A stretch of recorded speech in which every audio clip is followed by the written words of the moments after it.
is the San Diego Sports Junkies, a show for fans by the fans, with Josh Taylor, Justin Smead, and Jason Eidsmoe. We're talking Padres, Chargers, and Aztec sports. Gotta hit it to the right place. And he hits it out to center. Right center. Blackman's got a long way to go. He's still going. Off the wall. And it is off the wall. It takes a funny hop. Kemp is rounding second. He's heading to third. Gotta go. And Matt Kemp into third base with a triple and the first cycle in the history of the San Diego Padres. He will hand it off. Tomlinson plows his way towards the goal line. LaDainian Tomlinson, one step closer to football immortality. Tomlinson has tied the single-season record. And the handoff to Tomlinson. Left side, and he will gallop into the end zone. Charger fans are witnesses to history. Pope thought about it. Now steps up. And the freshman hits the jumper at the buzzer. Well, this kid is some prospect. Big time length, big time game. Pope straightaway three. Count it. Malik Pope. Pope. Off classic good. On the other end, Joel doesn't miss that one. Shepard alley-oop to Pope. He got up there. Oh, wow. It's time to let your voice be heard.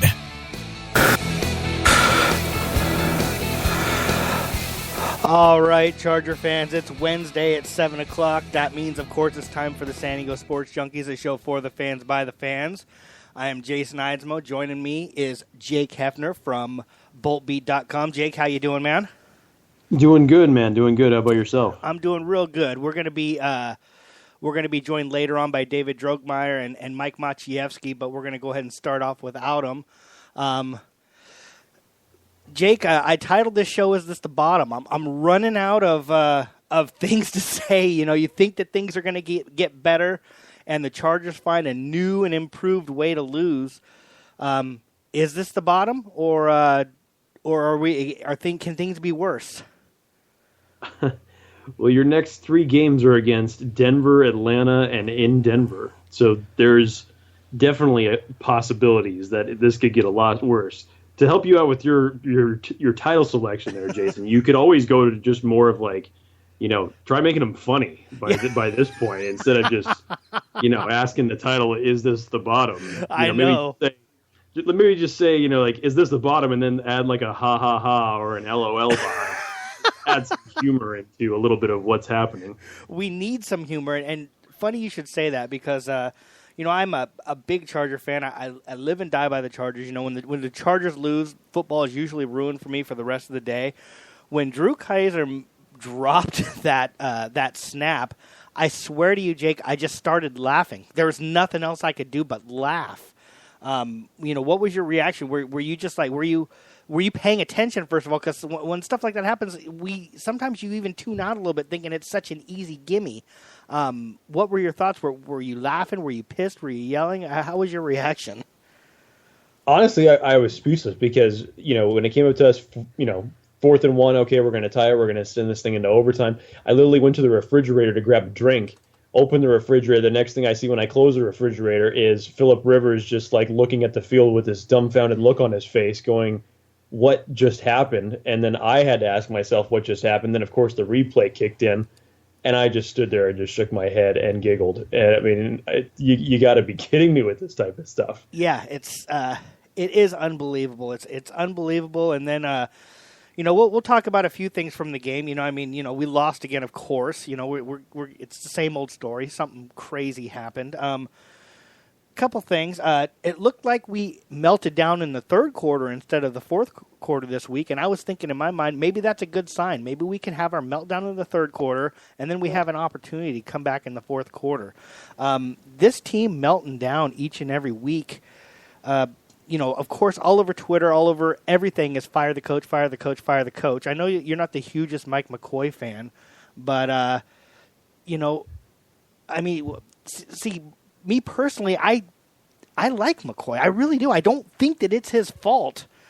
Can you put this all on the head coach, or I mean, what else? Where else is there to go? No, I mean, you can't necessarily put it all on the head coach. I mean, there is he's not the one that's out there throwing the interceptions or making the bad plays or, missing tackles or anything like that. Yeah, it's definitely a player standpoint, but, then it trickles down to your coordinators. So who's coaching him up? I mean, we've been talking about tackling on this team for a long, long time. We've been talking about, the next man up and player development for a long, long time. And yeah, injuries, 16 players on the injury reserve is just it's tough to overcome. We're only at week 5. I mean, we now have enough injured reserve players to basically house an entire season, which is just insane to say. But yeah, I mean, it's tough to overcome. It's definitely something that you don't see as as an insurmountable situation. But at the same time, when it comes down to it, you still look to the head coach for responsibilities like this. If at the end of the day, when Mike McCoy gets fired, you have to blame somebody. Yeah. Unfortunately, you can't fire the players. So it's going to come down to a leadership type of perspective. And, you look at it as far as anybody wants to have a perspective of, I don't think a lot of people would blame Ken Whisenhunt for some of the situations that he's drawn up. I think, if anything, one of the biggest things that the Chargers had last year was, especially when they got in the red zone, they were inept at, being able to score points. They can move it really well between the 20s and just not get in the end zone. Right. We're scoring at a high level throughout this entire season. If you're going to take anything away that's positive about this team through the first 5 weeks, that is it. So the offensive efficiency, even without players like Keenan Allen and Danny Woodhead, it's been still productive, which is great. Defensively, you could have a lot of mixed opinions as far as, the depth on this team, the play calls that Pagano is trying to put in, the formations, what have you. But again, everything is going to ride to the top, and that lands with Mike McCoy. I'm with you. I like him as a coach. I do. But, he's probably either better off as a coordinator at this point in his career, or it would just be better for him the next time around when he would get a head coaching job. They're just I guess in a nutshell, here's the best way I could put it. When Drew Kaiser was asked what happened on the drop punt, and he said that I have to go watch the film to figure out what happened. Yeah. That just shows you a lack of accountability in the locker room. That starts and ends with the coach. I agree with that. I agree with him. He didn't know what I have a feeling it's more of a rookie young guy, and not only that, he's having such a horrible season. I don't know. I think he's just having a tough time. We got Vince just joined us in the chat room from Minnesota. We got Darren in the chat room, and Darren, I'm going to tell you something. It almost sounds like he's trolling a little bit, but I know he's not. And I actually 100% agree with this, what he says in the chat room, Jake. And I know it's going to sound funny. It's going to probably make you laugh, but I agree with it 100%. And Darren says, no way is this the bottom. It's clear we're a good team capable of making a run. It's not like we're getting blown out every week. Get ready for an epic run, fellas. And I swear to you, Jake, with the straight face, I actually agree with him. Our team is not going out and getting smashed every week. We're 1-4, 1-5, whatever we are now. We're not. It's just stupid, once in a season mistakes that seems like we're having every single week, and everybody likes to blame the coach. Like I said, the problem is, everybody longs for Marty Schottenheimer, but I'll tell you what, when Marty Schottenheimer was here and he was playing super conservative, a lot of people did not like that. And everybody was screaming for Norv Turner to get replaced, and now everybody's screaming for Mike McCoy to be getting replaced. But we keep having the same problems, the same issues. Once again, we talked about that last week. Is it just the city? Is it the city of San Diego? Is that just what we have to expect? Or is it that we keep getting the same type of coach? Or, what's the answer? I don't think it's the coach. I really don't. But I don't know. What's the answer? If it's not the coach, if I'm right and it's not the coach, Jake, what else could it be? If it's not the coach, then again, we went through this. Then where do you look? Do you look to the GM? Do you look to the ownership? We unloaded with the ownership a lot on this show previously. Yes. So again, somebody is going to have to be the scapegoat. That's just the way that this is going to be. And, for some people who, like you said, you don't necessarily have to blame the coach for the mistakes that are being made on the field when it comes to the turnovers or the botched field goals or whatever it is. Is that Mike McCoy's fault? No, it's not. But somebody's going to have to be the man that falls on the shield. Yeah. And all signs right now point to him. And we've heard about this, that conceivably tomorrow night's game could be Mike McCoy's last game as the head coach of this team. Yeah. We know we've all read the reports, I'm sure, through the Union Tribune saying that before the Oakland game that he was going to be very heavily criticized throughout his, for these next 2 games. And if you don't necessarily take the account of putting blame on McCoy for what's happened this season with all the mistakes, then go back through last season and the fact that the Chargers have not won a divisional game since 2014. I mean, that alone is something that McCoy cannot get away from. No, you're right about that. That's the most telling stat of all of them. And if they were going to can him, that's the one that you could go with, because we used to clean up in our division. And, I remember we didn't lose to the Raiders for like 5 years. It was awesome. And now we can't beat anybody in our division. So, I don't know. I just don't think the answer's moving on from the coach. I really don't. I think that and I know I'm in the minority. Everybody's screaming, fire all these guys. But ultimately, it just feels like you're starting over again. I'm sure you saw Josh Lambo laughing while he was running off the field for whatever reason. He was told someone told him a joke or whatever. This kind of goes to how fans take the games. Some of the fans take the games more seriously than the players.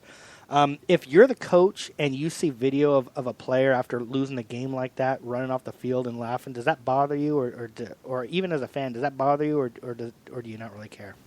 Yes, it does. Absolutely, it does. Bothered the shit out of me, I'll tell you that. It should bother it if you're a fan, if you're a coach, especially if you're a teammate and being right there next to Josh Lambo when he's walking on the field. I don't care if Janikowski is a friend of yours or if he tells a joke. It's just, hey, go up to him. You can go up to him, say hi. No reason to not be friendly after the game. Competitive rivalry. We all know that there's a lot of friends, throughout the entire league that are on opposite sides of the field every day. But at the same time, it's how you conduct yourself. It's that level of perception. So it definitely just was not a good look. No, you think of all the other players out there that that are leaving it all out on the field, and I have to think that there were some players that saw that might have even came up and said something to him, and it goes with the whole thing where you hear about players are laughing and stuff on the plane ride back to San Diego, and us as fans 6 days after losses, we're still taking it hard. Mike Maciejewski he has joined the show now. He's gonna be part of it. Mike, we're talking about Josh Lambo kind of chuckling as he's running off the field. Did that bother you, Mikey? You there? Hey guys, I have a really bad connection. All right, sorry about that. I'll disconnect you. And we'll try connecting you again. Let's see here. Yeah, can we try audio call with me? Yeah. Sorry, can we try audio call? We'll try it. So anyways, moving on from that, Joey Bosa, we've all been waiting 4 games for Joey Bosa to appear. He appeared, and I don't think there's anybody that figured he would have that good of a game, that much of an impact on the amount of plays that he was actually in there for. Were you surprised, Jake, or was that something you were expecting? No, I was very surprised. On a limited snap count, what was it, 20, 22 that he had throughout that game? You could see that the front seven was better with him in it as far as creating pressure on the quarterback. And Derek Carr, for certain points of the game, was very flustered. And normally, the Raiders give up the least amount of, pressure plays to their quarterback. So that was definitely a good thing to see, especially from a rookie, and especially from a rookie who's missed the first 4 weeks of regular season action coming off of a hamstring. I'm sure there's a lot of work left to be done out of Joey Bosa, But for the fact that you can come in there on a limited snap count and do that in your debut, bravo! What a way to make a statement to this team. Yeah, it's kind of funny. You look at that and you start to think, well, God, what would things have been like had we had him all season long? And the only thing I can say is we did have him for this game, and the game result was the same. It was nice to have him. It was neat. He's what you could call a difference maker, except for the fact that he didn't really make a difference in that game, unfortunately. But I was really, really happy to see him out there. I was really, really surprised by the results that we got, and hopefully he didn't re-hurt himself, so we can see some more of that. Did you see about that 3rd and 1 where we ended up not making a first down? They kind of revisited that, and we got kind of a crappy respot of the ball between 2nd and 3rd down. Did you see that? I did see that, and to be perfectly honest, my opinion, I don't know even. I mean, this is just me, and it's a different perspective, and it's outside of the realm of what the coaching book tells you to do. But even in that type of situation, I still personally would have gone for it on 4th and 1. Really? I would have, because at this point of the season, why not? Why not? Honestly, it's if we have been preaching about this team to learn how to finish games, and your coach has been talking about learn how to finish games, then take a shot. I mean, look at what Jack Del Rio did with a 4th and 2 situation when they're at the 20, 18-yard line, somewhere around there. And look what the ultimate outcome of it. Now, granted, yes, that does not happen all the time. But the fact that you have that type of confidence in your players and your quarterback and the rest of your team to be able to execute a play and either get a score, keep a drive alive, what have you, that would have been such a statement to this team. And I can't remember who said it on the radio, but it was a perfect point for the fact that Mike McCoy, under the knowing that his job was on the line and that he didn't take a chance for that, was just also a very telling sign of the type of confidence that he has in his own team. Like I said before, I'm a fan of McCoy, and I like to. My coaching style. I say my coaching style like I'm a coach, but the coaching style that I prefer for my team is a little bit more of a conservative style, and I all day long would have kicked that field goal. I have a lot of confidence in my kicker.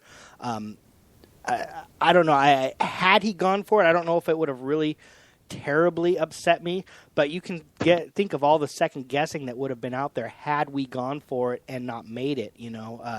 David Drogmeyer is joining us here. What were your thoughts on the Chargers trying for that game-tying field goal? Do you agree with Jake? We should have gone for it, or do you think that the choice was right to kick the field goal at that time? They 100% needed to go for the touchdown there. They have a propensity to lose games late in the fourth quarter, especially for Coach Mike McCoy. It was already laid out that if he didn't go in and win these 2 games, he's probably going to be gone.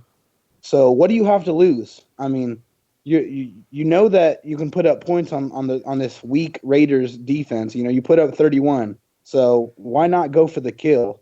I mean, especially in Mike McCoy's shoes. I mean, he's got to have that, what do I have to lose attitude. I mean, they got to go for it. I mean, go get a win. I mean, show your team that you're going to go out there and do whatever you have to do to win. And I mean, in typical Mike McCoy fashion, he didn't do it. Yeah, like I said, it didn't bother me so much that he didn't. I do get both of your points. Obviously, it's 2 against 1 here. I do get both of your points and going for it there, and maybe taking more of a chance. I think the best call to win that game was kicking that field goal. But bottom line is, if you look back on it, obviously it wasn't because things did not work out. The last thing I want to talk about before we move on to kind of talking about next week's game, Hunter Henry and Antonio Gates. I definitely think we talked a few weeks ago about Antonio Gates. Somebody actually had brought up the fact that he thought that he was a burden on the team. I totally disagree with that. But I do believe, from what I've seen this year, age and injury and everything like that, Hunter Henry has passed him as a bigger weapon, and I really look forward to what we're going to get for the rest of this season from Hunter Henry, plus the next few seasons. Do you guys? We'll start with you, Jake. Do you think that Hunter Henry has passed Gates as the number one tight end, or do you think that Gates is still the man? Well, as far as physical ability on the field now, I think, yeah, we'd have to say yes. He's becoming a more integral part of the offense. But as far as attention goes, Gates still warrants a double team. I don't care who you are, and I don't care how old he is. If you single cover Gates, he's going to destroy you all day long. As far as just looking for another weapon, Phillip Rivers does not play favorites. It doesn't matter if it's Antonio Gates or any other veteran that he's had camaraderie with this team for so long. If Hunter Henry's open, he's going to get him the ball. And it's just nice to get a chance to see some really solid development, not only from what Hunter has been able to do inside the passing game, but in the running game as well. And it's been a nice, refreshing thing as far as, being able to see one of our picks really prosper in the offense already. And, for the potential that he's already shown as far as what he can do, what he can bring to the offensive scheme. 2 straight weeks with 2 touchdowns. I can't remember. I think he had about 55 yards the first game. I think he had around 72 the second game. But you just see the type of weapon that he's becoming for this offense, and he's only going to get better. Yeah, I do agree with you there, and I love his hands. I think he's got really good hands. David, do you think that Hunter Henry has surpassed Antonio Gates, or do you think that Antonio Gates is still the man? I just looking at physical ability at this point in time, I mean, Hunter Henry's the younger, more skilled athlete as far as that's concerned. I mean, that's just the bottom line fact. Now, parlaying on what he said about double teams, he's 100% right. Gates still warrants that attention that Hunter Henry doesn't necessarily warrant because he's still relatively unknown in this league. The one thing that really excites me the most is what they do on the field at the same time, because they really complement each other. Because Hunter Henry is just as good of a run blocker as he is a pass catcher. So that brings another element of surprise to the offense where they can't just automatically say that they're going to pass the ball when both of them are in. So I just like that dynamic. Yeah, I agree there, and I do think he's an upgrade run blocking. Jake, do you think moving forward this season we're going to see more of Antonio Gates and Hunter Henry on the field at the same time? I would hope so, because David that's a great point that David just said. We've been longing for the 2 tight end set for so long now, and we thought we had that with Gates and Ladarius Green, and that didn't end up coming to fruition. So when you have the type of dynamics and diversity that both of these individuals have, with their physical capabilities, with their double teaming, warranting from the defenses, these are 2 guys who can make a dramatic duo as far as a weapon for this offense, especially giving Phillip Rivers every bit of help that he could possibly get right now, which he needs a lot. I think that's a great point to see the type of chemistry that they can make on the field together. Before I keep saying we're going to move on to talking about tomorrow night's game, but I keep coming up with things. And something else that I noticed in the last game, and I've been thinking about a little bit, is Derek Watt. I was so excited when we drafted him. I was so exciting for what he was going to bring with some I formation and some fullback, being part of our offense. And I've actually been pretty disappointed with what I've seen from Derek Watt. He looks... the only word I could use is tentative. I watch him, and he looks like he's not quite sure where to go on the plays that I see. He's not really attacking. He's kind of a little bit tentative back there. And then a few times I see him kind of when he finally makes his decision, he gets kind of knocked on his back. Jake, am I missing something, or is he maybe not quite had the start to his career that we were hoping for?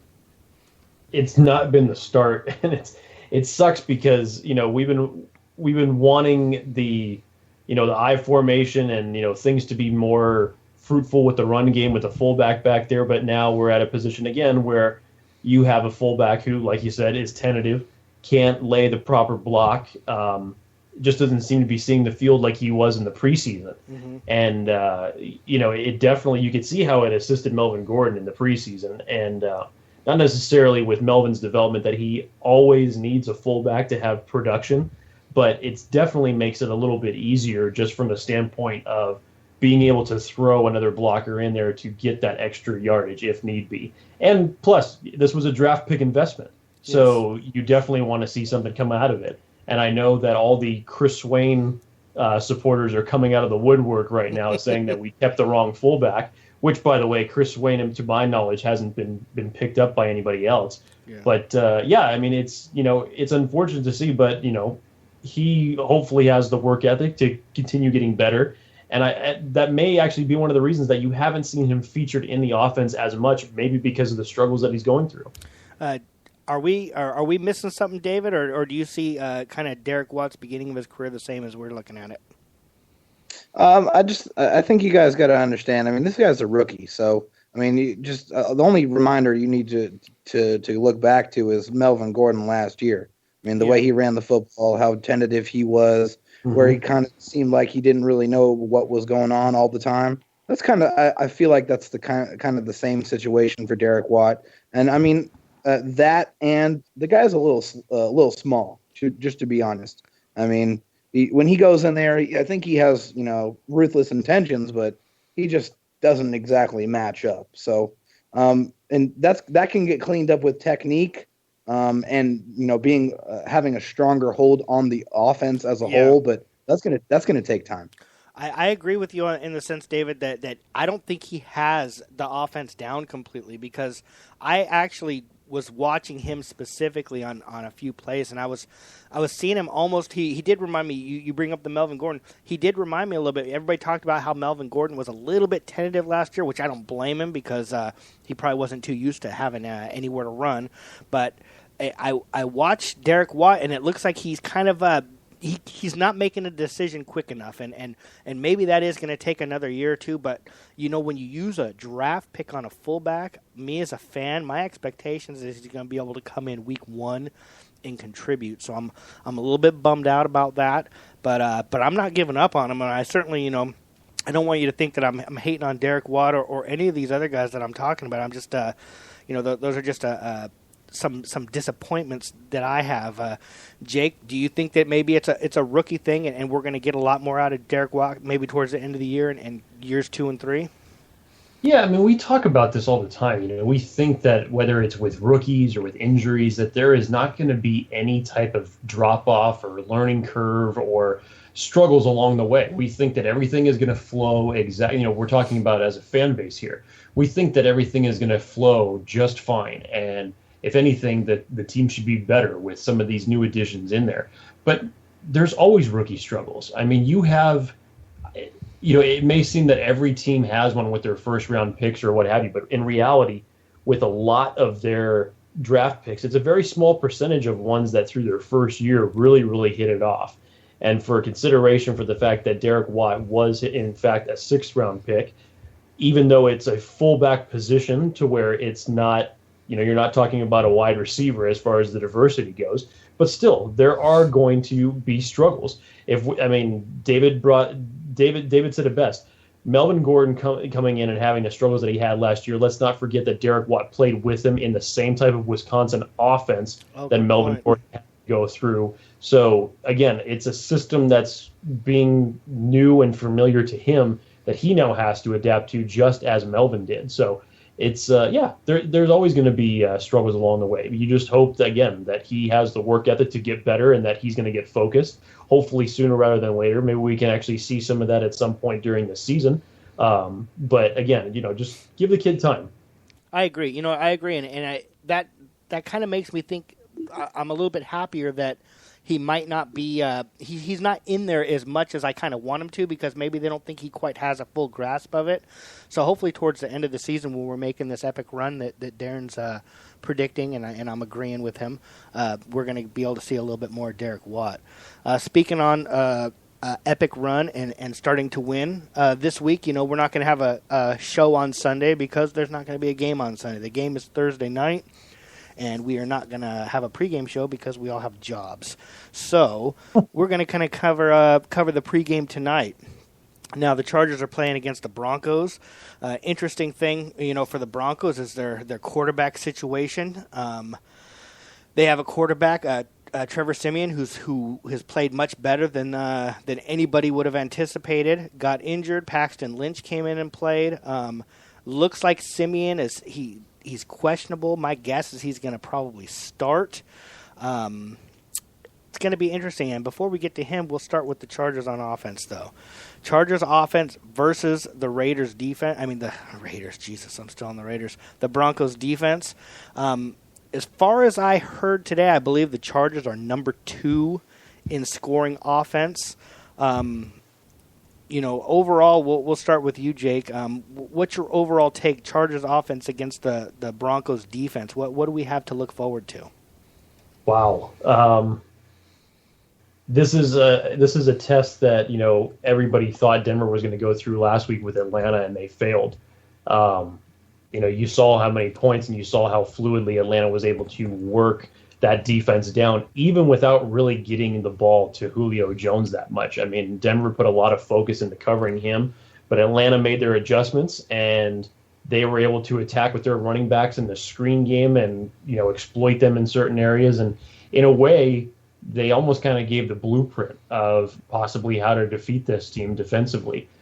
I don't know if the Chargers have the same type of ability to execute that. If you are talking about doing what the Chargers have been doing the last 5 weeks with their running game and their tight ends and their wide receivers, looking for the single coverage, Denver's secondary is just too good when it comes to man-to-man formations. And with the pass rush, of course, that Denver brings to the table, Phillip Rivers is not going to have the amount of time to really sling it downfield. So you're going to have to look for either the 3-step drop, short passes, dink and dunk, screen passes. You're going to have to exploit him some way. But of course, this is where the role of Danny Woodhead is really, really going to be felt and missed unless they can get Dexter McCluster all of a sudden acclimated to a screen type of offense to where you can, punish Denver on those type of third down plays and make the defense a little bit more honest and bring a little bit less of a pass rush to Phillip Rivers. I don't know what's going to happen, to be honest. Yeah, it's certainly going to be a tough task, and I agree with you. I don't know. Our Chargers offense doesn't seem to match up really good against the Broncos defense. David, what are your overall thoughts, our offense versus their defense? Well, I don't know if we don't necessarily match up well. I don't exactly see it that way. I feel like right. if we instituted a ball control offense, I'm talking, just drags, some slants, some short passes, and run the football. I mean, the Falcons ran all over them, so that's the obvious weakness. I mean, they're very strong in their secondary. That's without question. They have some of the best players at their position in the NFL. But their linebackers and their run defense is not very good. So that can be exploited. So if we go back to a few years ago when we played them on Thursday night, we instituted the ball control offense to perfection. And I feel like if we did that same thing, we can walk out Thursday night with a W. Yeah, and I'm thinking when you say drags and crosses and stuff, I'm really looking to start to see some more, Tyrell Williams, running 3 or 4 yards deep, running all the way across the field, he did that on that 1 3rd down. They ended up not getting a first down on last week, but it seems like they've kind of gotten away from that, and that might be something, where we can have a little bit of success. I know they do have a good secondary, but you start doing passes like that, and they are starting to rely on their linebackers making plays. Do you think, Jake? Do you think that the ball control? Do you think that we can have success running the ball against these guys? I do. That's where the Broncos are really missing Malik Jackson, and you could see that especially up the middle. That the Atlanta was able to rip off 4 and 5 yards each, on each clip, and they were able to exploit it, and that was how you were able to, in a way, tire the defense, take away the pass rush from Matt Ryan, and when the time came up and when it was good, you were able to go over the top a little bit more, and you were able to get him a little bit more time in the pocket to exploit defenses. It's not going to be able to happen all the time. To David's point, you execute an offense the way you did with Ryan Matthews a couple of years back when we went to Denver. Keenan Allen's really big coming out party. You execute an offense that's similar to that type of fashion where you control the clock and you can keep Denver's offense off the field and wear that defense down, then yeah, you have a formula. But we all know with this team, it's all about execution. Yes. And it has not been the most consistent, especially when it comes to the offensive line, executing in the run game and pass protection. So execution is absolutely critical here. Yeah, and they got to kind of get it together against a really good team. You do bring up the slants, and one thing that we're really missing is Keenan Allen, and not just from the fact that he's a number one wide receiver, but there is nobody better on our team at running that quick slant, and we have lacked that since he went out. I don't see hardly any of those. Is that something that maybe Dontrell Inman can finally step up and maybe give us back a little bit of that slant game? David, do you think that he has that in him, or is that gone until next season when we get Keenan Allen back? Well, I mean, nobody's Keenan Allen. I mean, that's plain and simple. But what you use Dontrell Inman for, I feel like, is that exact thing. You want him to run those short to intermediate routes. He doesn't have the speed to throw him deep. I mean, they call him 50-50 balls, and with him, it's not exactly a 50-50 ball because he doesn't have the speed. So I believe that Dontrell Inman's skill set lends itself to those short to intermediate routes over the middle of the field. And I feel like if they're going to use him, they need to use him in that fashion. Another guy, of course, you're a big fan of him. We just talked about Tyrell Williams, and with his big body, Jake, is he someone that can maybe, start running some more slants and stuff? Because it just seemed like we've completely gotten away from that since Keenan Allen's been gone. I mean, he can. He's had that ability to where he's almost kind of in the mold of a Steve Williams, to where he can play both the outside and inside position. It's only to the point, where can he be most productive? And so far, since he's been integrated into this offense, he's really shown his ability, at most on the outside. And when Phillip Rivers is able to throw the ball deep, he can do that. I've personally seen a little bit better production with Travis Benjamin in the short, passing game. Yes. I think that's where you'd want to go if you're looking for that Keenan Allen placement in the slot. So I think that Tyrell is best suited just because of his size and his versatility, his speed. I would love to actually see who Aqib Talib is paired up against, and I would assume that it would be Tyrell Williams and Chris Davis would handle the slot position, because Travis Benjamin is a smaller type of wide receiver. But Tyrell, is going to do what Tyrell does, and so far he's been doing well in the deep game. So why take away what's working? Yeah, no, I agree, and I just keep we keep saying each week we need these receivers to step up a little bit more. We're not seeing the consistency. Maybe Benjamin, I kind of agree with you. I like what I've seen from him on some of the comebacks and some of the shorter routes. I am starting to like what I see out of him, minus that fumble that cost us the game. I don't want to say cost us the game. A lot of stuff cost us that game. But I do need to see some of these wide receivers maybe give us a little bit more consistent play. We've been very, very happy with what we get from Tyrell Williams, but whether it's him or whether it's Rivers not being able to find him, it just seems like he disappears for some time. Moving on to the Chargers on defense, we're gonna move this show along real quick tonight, guys. We're not gonna talk this one to death here, but let's talk about when the Broncos are on offense and the Chargers are on defense. The Chargers defense not ranked very well. I think going into the last week's game, for some reason they were ranked 7th in total rush defense, which I think is a total BS ranking. I think most of it is because we've been playing with the lead, and other teams have been throwing the ball and not trying to run, because we don't really seem to be stopping the run very well. A lot of people are complaining about our defense. I will give them the fact that I think a lot of the points that they've given up this year have cost us because the offense have turned the ball over and putting them in some pretty bad positions, or either that or had them on the field so much they didn't have much of a chance.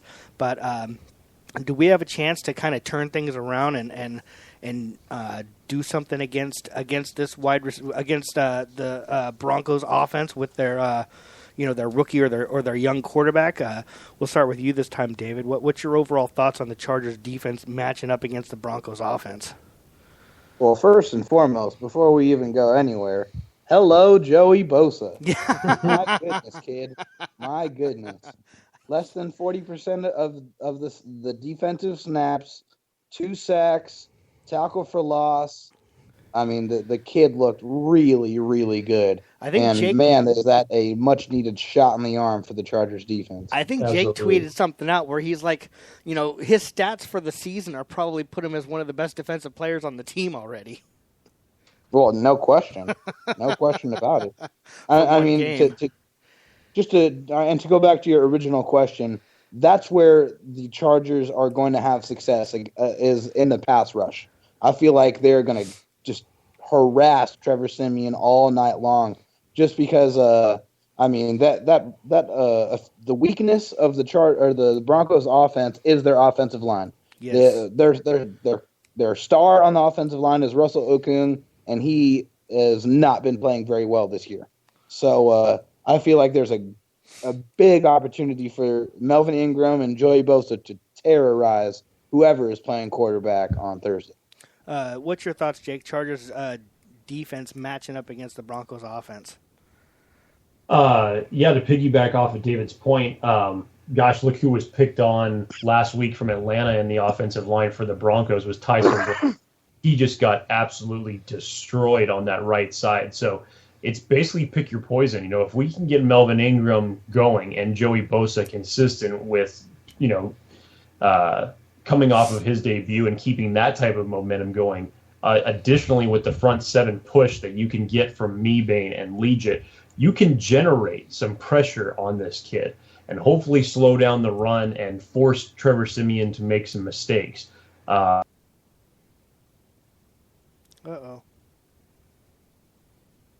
You lose him? We lost Jake. He's showing there. Oh, there he is. Oh. He's there, he's gone. He's there, he's gone. We'll wait for him to come back here. One point that I wanted to make, David, is their offensive line. My boss at work is from Denver, and he's a huge Broncos fan, and he told me that he would trade offensive lines with us any day of the week. He's very, very worried about their offensive line.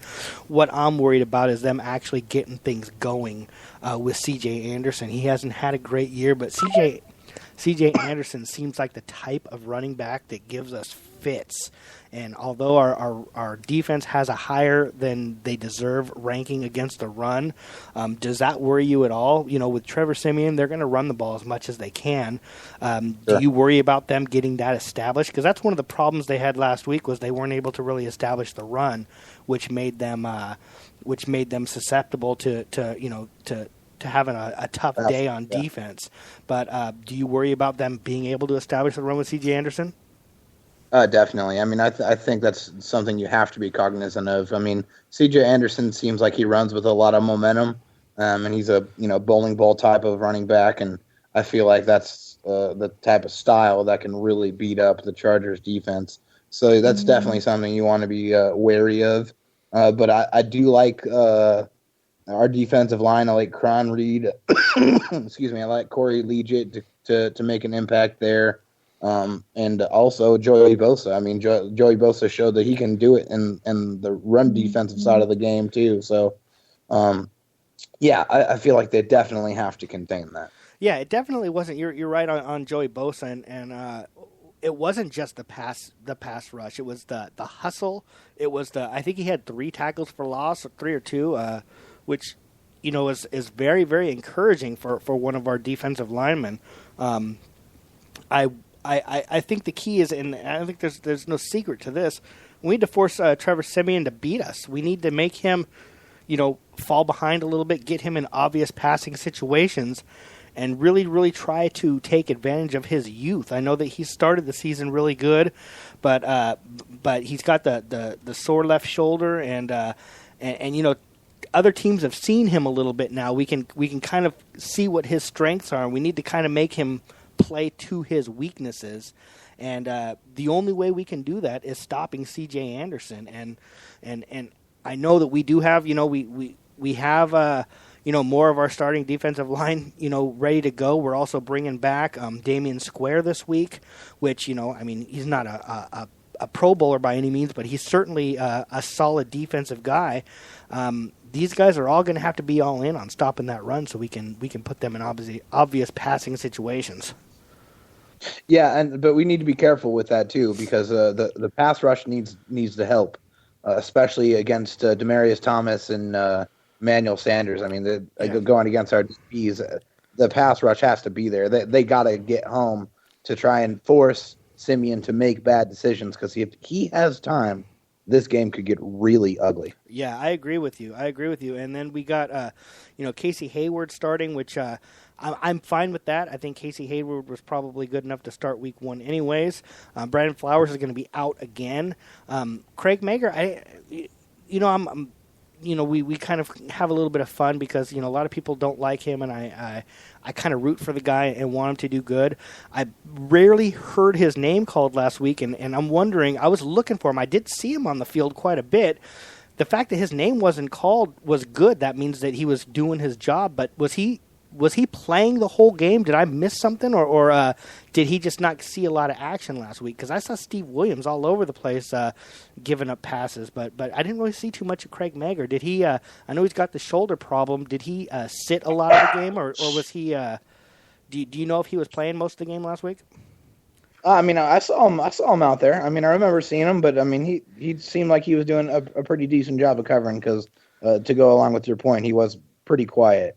Yeah. Yeah. So, and that's a good thing. If you're not, getting exposed in coverage, that, you're going to have a relatively quiet day on the announcer side. So that's a positive thing for Craig Mager. I think Craig Mager is good when he's in press coverage, when he can, kind of fight and, knock the receiver off his spot.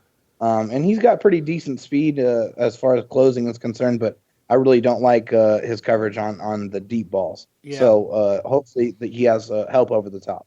Yeah, I'm hoping so too, because with as much as I've been defending him this year, anytime anything goes wrong, I'm sure I'm going to hear a lot about it.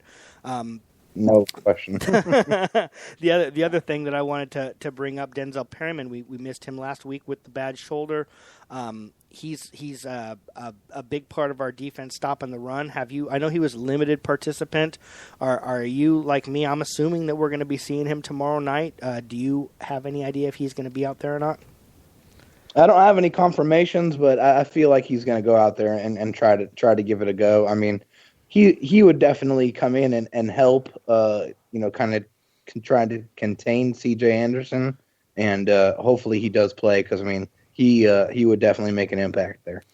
And then the last thing that we'll talk about, special teams. We don't like to talk about them too much, but obviously they were a big reason why we lost last week. Drew Kaiser has had more bad punts than good punts this year. And then, of course, everybody remembers last week when he just flat out dropped a perfect snap.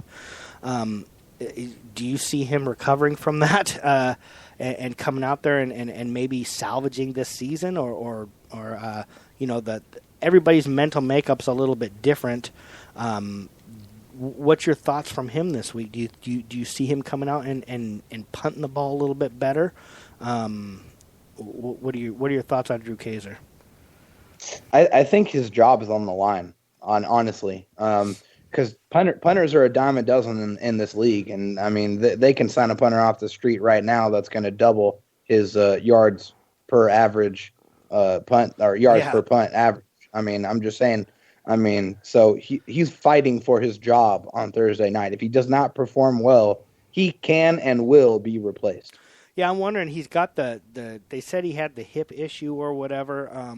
He's been a limited participant. I was almost, I kind of made a tweet last week saying I'm predicting that the Chargers pick up another punter and stash him on IR, which I got a quick response from somebody saying, why would you bother stashing him on IR? I'm sure nobody wants him. Yeah, exactly. But they did use a draft pick on him, and when you use a draft pick on somebody, you kind of want to give them the benefit of the doubt. You don't want to release a guy that you drafted the very year that you drafted him. If they do end up moving in a different direction, do you see them stashing him on IR and giving him another chance next year, or do you think that they're just going to completely move on?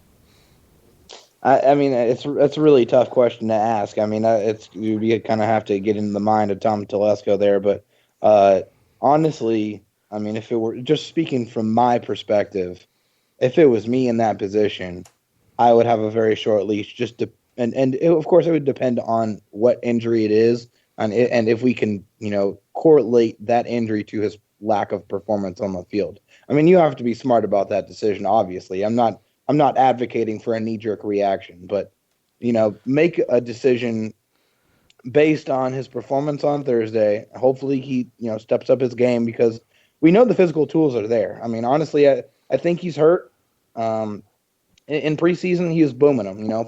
50, 60-yard punts inside the 20, inside the 10.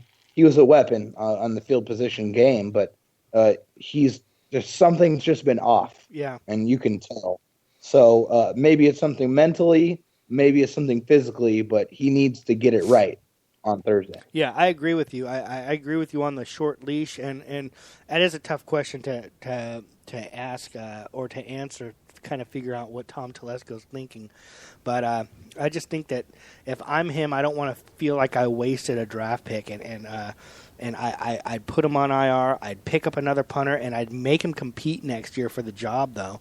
But you're right. He needs to come out this week and prove to us that he knows what he's doing, because he's I don't think any punter in the history of football has ever had a worse start to their career than this guy. So ultimately, we are playing the Broncos tomorrow night. Like Darren said in the chat room, and I completely agree. Our team we have a good team. It's just stupid shit that keeps happening each week that causes us to lose. I still don't think we've been beat yet. I think that we have lost, but we have not been beat. We'll get into predictions here, but and I'll ask you to start. Do you think that we got a chance to win? Do you think we are going to win? And what do you think the score is going to be? Honestly, and I really don't know exactly where this is coming from, but I just have a really weird feeling that the Chargers are going to win on Thursday. I don't really know where it's coming from, and I said this on my own podcast earlier this week. I just feel like they're going to come in here and fight like their backs are against the wall, like they're that dog in the corner, and I feel like they're going to come out and steal a win. So I expect them to get a win, and I think it's going to be 28-21 Chargers. Nice. Justin, who was not able to join us tonight, he had something else going on, but he did message me. He predicts the Chargers are going to win 38-22. He has Melvin Gordon with 2 touchdowns. Joey Bosa is the player of the game. He thinks he's going to get 2 more sacks and 3 more tackles for loss. And if we're still playing the funny prediction game, he thinks that we'll lose Casey Hayward for the season. It's funny is we did actually lose somebody else for the season. That was Nick Zubnar, but we don't want to act like that continued the streak, because we were losing frontline guys every week, and Zubnar, I think, got hurt a couple weeks before that. David, I actually agree with you. I just think that we're going to put it all together this week. I think that we're gonna go out there. We're going to have our shit together. We're going to beat a good Bronco team, 35-25. I think Phillip Rivers is going to throw for 400 yards. And against this secondary. Everybody talks about how great the secondary is, and I completely agree. For some reason, I think that he's just going to have a really, really big game. I know he threw a couple picks last week, but I kind of like the fact that we are bringing back a little bit of the vertical passing game, even though a couple of them got picked off. One of them was more of a 3rd and long. He was just kind of throwing it up there. But I'm actually looking forward to. Might as well throw an interception and not put it in Kaiser's hands. He probably threw it farther than Kaiser would have kicked it. That's such a good point. Kaiser's been booming the 19-yard punts, so we might as well just go back there, and throw it up there and see what will happen. That's a good point. One stat I wanted to bring up real quick. Sure. The Chargers, they have done almost a mathematical impossibility this year. They've lost 3 games to where they've had a 99.9% chance of winning. So that's like 1 in 30 million. That's how crazy this Chargers season has been so far. No other team has come anywhere close to that. And it just goes to show you that maybe the Chargers have run out of ways to lose, and maybe they'll find a way to actually win. Yeah, what they need to do is they need to sign Trevor Hoffman, I think, because we do not have a closer. And, and also before this Raider game, we were like first or second in the league in minutes led or something crazy like that. And, having a losing record while leading the league in minutes led is just a mind-blowing stat. But before I let you go, David, I talked with some people at work. I tried to bring this up a few weeks ago on the podcast. Nobody else was buying it. I don't know if you were on or not, but I want to see what your thoughts are. The Chargers, for some reason, that they keep having the same problems. People were complaining about, everybody talks about Marty Schottenheimer like he was so loved here, but there were so many people that hated him because they talked about Marty Ball and how conservative he was. They got rid of him. Everybody hated Norv Turner. Everybody wanted to fire Turner, fire Norv. They fired Norv. They bring in McCoy. Everybody wants to fire McCoy. The thing that with all of these coaches, we have the same problems. Nothing is changing. We can't close games. We find ways to lose. And I don't believe in curses. I don't believe in hexes. I don't believe in football gods. I don't believe in any of that stuff. Is it possible in your mind that maybe just living in San Diego, I don't even know quite how to word that, almost takes the edge off of these guys? Maybe they lose a little bit of an edge because it's just a little bit more laid back out here. Do you think that that's a possibility at all, or do you think that it's just everybody I tell that to says, you're reaching. It's such a stretch. But I'm trying to find an answer, man. Why our guys are not? It just seems like we make so many stupid mental mistakes. You think there's anything to that, or am I reaching here? Look at the personalities of the coaches that you talked about, and what do they all have in common? They're all exactly the same. Well, Marty was a little different, though. Marty was a little bit different. A little bit, but I'm saying he's still very conservative. Yeah, conservative, but he was fiery, though. He was fiery on the sidelines. The other two guys are like a little more quiet. But sure. So with that being said, I feel like these guys are all conservative in nature. They're all offensive minded. I feel like you need to bring some discipline in. So I would prefer a defensive minded coach to come in and coach the San Diego Chargers. And I feel like they need the discipline and that discipline and, the discipline in himself too, making the right decisions at the right points in the game. And show some aggressiveness. I mean, that's one thing Coach McCoy will never do and never has done. And, I mean, sometimes you got to play to win the game and not play and not play not to lose. So, I mean, I just don't like that mentality. Even when his back's against the wall, he is, stuck to his guns and, he's, seen a 5-15 record as a result of that. So I would like a defensive-minded coach to come in here, show some discipline, and whip these guys into shape. Hold on, I got Justin calling. I'm going to try to bring him in and then keep you in. Hold on 1 second, David. Justin, you there? Yes, sir. Hold on, let me try and bring you over here. Hold on. All right, Justin, are you there? Hello? Nope. Hold on. Sneed. I'm trying here. Let me go back to him here. Justin, you there?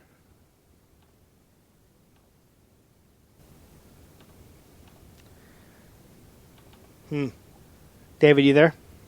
Yeah, I'm here. Yeah, I can't get it to work. We've been having so many problems with this stupid thing. Anyways, all right. So you still think it's a coaching thing, and you know what? I gotta agree with you in the sense that if we do make a coaching move, maybe we need to move on to a defensive-minded coach. The offensive-minded coaches, maybe that's the problem. Maybe it's just offensive-minded coaches here in San Diego don't work. I don't know. For the record, I don't think we need to change coaches. I don't think that the coaching is the issue. But maybe we got to have somebody come at it from the other side of the ball. Who knows? Anyways, we're going to wrap this up. Like I said, it's going to be a short show. I appreciate you jumping in here, David, and helping us out. It's been a rough season. It's been a tough season, but I still think that we got a chance to turn it around. You think the season's over, or do you think that we have a good enough team where we could go on some sort of a run and make something happen here? The season is not over, folks. It is not even close to over. And you only need one example, and it's in our division. Look at the Chiefs last year. They started, 1-5? Where did they end up? That's right. The playoffs. Exactly. So this season is far from over. Do they have some flaws? Absolutely. Are they really banged up? No question. But they have a lot of talent on both sides of the ball, and I feel like they are just a few decisions away from putting it together and being really scary. So, no, this season is not over. Far from it. A lot of football left, and that's why they go out there in between the lines and play for 60 minutes. They got to go play. So, no, the season's not over. Stay behind our boys because, they still got a chance. Absolutely. And remember, I always say this, we only get 16 of these precious regular season games a season. Don't give up after 5. No question. No doubt about it. I mean, it's 5 football games, guys. I mean, like you said, this isn't baseball. This is not 162 games. It's not, they lost and let's get over it, or, let's give up. That's not the mentality to have. Yep. You got to go into this thinking you're going to win every single game, and you should expect to win every single game. Absolutely. And that's just the way it's got to be. One thing that Phillip Rivers said last week, he said he expected to go into Oakland and to win. And I love that mindset. Even though they didn't get it done, I feel like that's the right way to go about it. I agree completely. I love Phillip Rivers. For those Rivers haters out there, just think of a team, people out there are saying, they should trade Rivers and move on. Just look at the Cleveland Browns. They've been trying to find themselves a quarterback for 20 years. How many quarterbacks have they drafted in the past 15 years? Exactly. Come on. Get out of here with that nonsense. Yeah, Phillip Rivers is a franchise quarterback, a Hall of Famer. No, do not ever trade him. I don't give a damn what you say. I agree. They top-rate quarterbacks do not grow on trees. Don't think that we can get rid of him, get first-round picks, and just bring another one in here. It just doesn't happen like that. It does not happen like that. All right, David. Thanks a lot for joining us. I look forward to the game tomorrow. There will not be a podcast Sunday morning at 9 because there's no game. So we look forward to talking to everybody next Wednesday, 7 o'clock. You can also find David on his podcast, San Diego Sports Domination. Where can people find you? What's the website, David? Yeah, it's SanDiegoSportsDomination.com. You can go on Facebook and just go type in the Chargers Domination Podcast. On Twitter, it's at ChargersDomPod, and every single time we do the show, we broadcast it live on Facebook Live and Periscope, so feel free to interact with us and talk with us. I mean, we had Rich Kurtzman on last episode. He actually works for USA Today covering the Broncos, so, I mean, we get good guests, so, I mean, give us a shot, try us out. If you want to talk to me, find me on Twitter at DHSD619. I love talking sports, so get at me anytime. Absolutely, and that's one great thing that you come in and you help out with our podcast, and we appreciate it so much. Your podcast is so much different than from what we do. You're a huge Charger fan. You guys are bringing in all these really interesting guests, all these really interesting people. So it's a real fun listen. So everybody out there, listen to us, of course, but then listen to them as well. David, once again, thanks a lot, man. I'm going to let you go. We look forward to talking to you next Wednesday, and then we enjoy having you on our Sunday morning pregame shows, too.